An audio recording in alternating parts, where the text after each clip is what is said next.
আপনারা যারা বাজি অ্যাকাউন্ট করতে চাইতেছেন তারা অবশ্যই আমার দেখেন কমেন্ট বক্সে একটা লিঙ্ক দেওয়া আছে, এই লিঙ্কে প্রবেশ করবেন। এই লিঙ্কে প্রবেশ করলে আপনাকে নিয়ে যাবে, প্রথমে যে ইন্টারফেস দেখালাম ওখানে নিয়ে যাবে।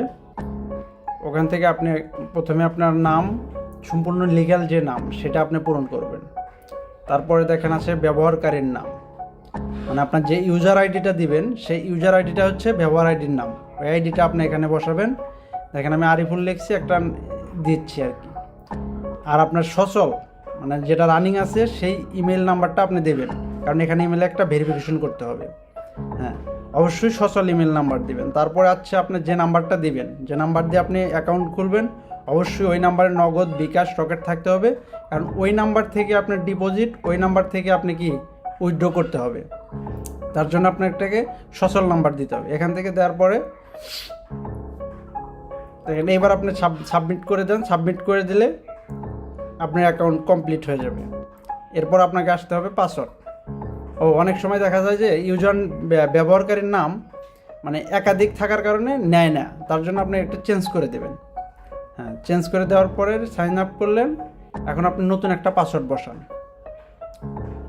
হ্যাঁ, নতুন একটা পাসওয়ার্ড আপনার মতো করে বসাবেন। অবশ্যই পাসওয়ার্ডের প্রথম সংখ্যাটা বড় হাতের হবে, তারপরেরগুলো ছোট হাতের, তারপর আপনি সংখ্যা দিবেন। দিলে আপনার পাসওয়ার্ডটা নিয়ে নেবে। দেখেন আমার পাসওয়ার্ডটা নিয়ে নিয়েছে। পাসওয়ার্ডটা নিয়ে নিয়েছে।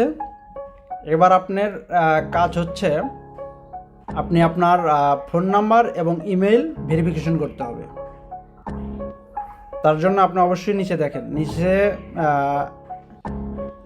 নিচে দেখেন প্রোফাইল আছে। প্রোফাইল থেকে ব্যক্তিগত তথ্যে যাবেন। ব্যক্তিগত তথ্যে যাওয়ার পরে দেখেন আপনার ইমেল। হ্যাঁ, ইমেল ফোনে এখানে যা ফোন চাপ দিলে ফোন নাম্বার ভেরিফিকেশন হয়ে যাবে। ইমেলে গেলে আপনার ইমেলে একটা মেসেজ যাবে, ফোনে একটা মেসেজ যাবে, গেলে ভেরিফিকেশন হয়ে যাবে। আপনার জন্ম তারিখটা অবশ্যই ভোটার আইডি কার্ডের সাথে মিল রেখে জন্ম তারিখটা দিবেন সাধারণত। আর অ্যাকাউন্ট করতে চাইলে দেখেন আমার কমেন্ট বক্সে লিঙ্ক দেওয়া আছে, অবশ্যই লিঙ্কে প্রবেশ করে অ্যাকাউন্ট করবেন।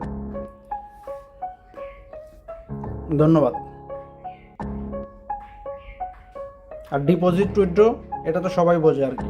ডিপোজিট করার সময় যা যা করতে হয়